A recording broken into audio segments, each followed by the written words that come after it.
ఈ వీడియోలో మనం విజయవాడకి వరదలు ఎందుకు వచ్చాయి, బుడమేరు ఎందుకు పొంగింది, దీనివల్ల ఏ నగరాలు ఎఫెక్ట్ అయ్యాయో తెలుసుకుందాం. గత కొన్ని రోజులుగా ఏపీలో పలు ప్రాంతాల్లో ఎడతెరిపి లేకుండా కురుస్తున్న వర్షాలతో 20 ఏళ్ల తర్వాత తొలిసారిగా విజయవాడ నగరంలోని పలు ప్రాంతాలు నీట మునిగాయి.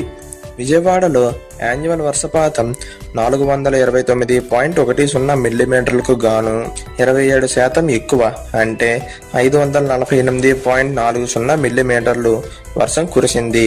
ఈ వర్షం వల్ల 2024 సెప్టెంబర్ 1న విజయవాడలోని బుడమేరు వాగుకు తీవ్ర వరదలు వచ్చాయి.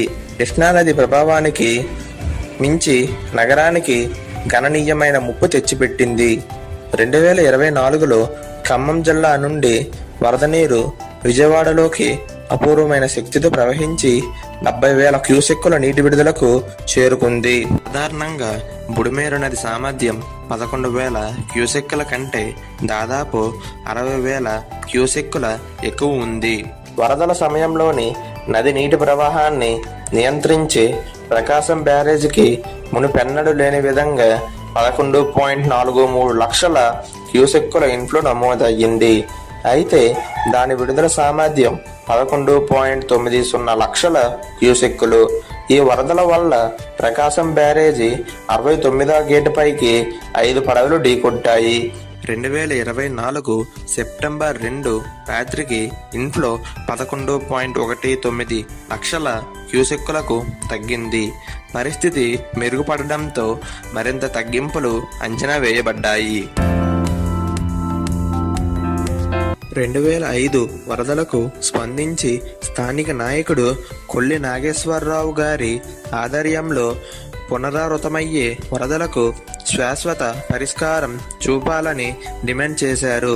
ఆయన ప్రయత్నాల వల్ల అప్పటి ముఖ్యమంత్రి వైఎస్ రాజశేఖర రెడ్డి గారు నగరాన్ని సందర్శించి నీటిపారుదల అధికారులతో సంభావ్య పరిష్కారాలపై చర్చించారు. బుడమేరు ప్రవాహాన్ని దిగువకు పోలవరం కుడి కాలువలోకి మళ్లించేందుకు ఏకాభిప్రాయం కుదిరింది మరియు బుడమేరు వంకరలను సరిచేసి వరద నీరు నేరుగా కొల్లేరు సరస్సుకు చేరేలా ప్రణాళికలు రూపొందించారు.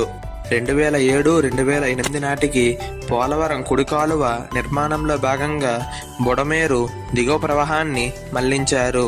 అయితే 37,500 క్యూసెక్కుల కెపాసిటీ ఉన్న ఆ కెనాల్ డిజైన్ వరద నీటిని నిర్వహించడానికి సరిపోదని నిరూపించబడింది. అదనంగా విజయవాడ థర్మల్ పవర్ స్టేషన్ పరిధిలో సాంకేతిక సమస్యలు పరిస్థితిని మరింత క్లిష్టతరం చేశాయి. కాలువను విస్తరించాలని ప్రతిపాదనలు చేసినప్పటికీ అవసరమైన మార్పులు చేయకపోవడంతో విజయవాడకు వరద ముప్పు కొనసాగుతుంది. ఆదివారం సాయంత్రం వరకు బుడమేరు నది ఉప్పొంగడంతో విజయవాడలోని భవానీపురం, ఇబ్రహీపట్నం, రామలింగేశ్వర నగర్, యనమల కోడూరు సహా 16 డివిజన్లు జలమయ్యాయి. ఉప్పొంగుతున్న కృష్ణానది ఉప్పొంగి భవానీపురం, కుమ్మరిపాలెం సహా నగరంలోని మరికొన్ని ప్రాంతాలను ముంచెత్తడంతో పరిస్థితి మరింత దిగజారింది. భవానీపురంలో స్థానిక మత్స్యకారులు వృద్ధులను రక్షించడానికి వారి పడవలను ఉపయోగించారు మరియు గత 3 రోజులుగా అతలాకుతలమైన హెచ్బీ కాలనీ నివాసితులకు సరఫరా చేయడంలో కూడా సహాయం చేశారు. ఇబ్రహీపట్నం, రామలింగేశ్వర నగర్, యనమల కోడూరు, ప్రకాశం బ్యారేజీ దిగువన ఉన్న 6 దీవుల్లోని పలు ప్రాంతాలు దాదాపుగా నీట మునిగాయి. ఈ వరదల వల్ల ఎంతో మందికి జీవనోపాధి కోల్పోయారు. పంట పొలాలు అన్ని నీట మునిగాయి. ఈ వీడియో మీకు నచ్చినట్లయితే లైక్ చేయండి, షేర్ చేయండి, సబ్స్క్రైబ్ చేయండి.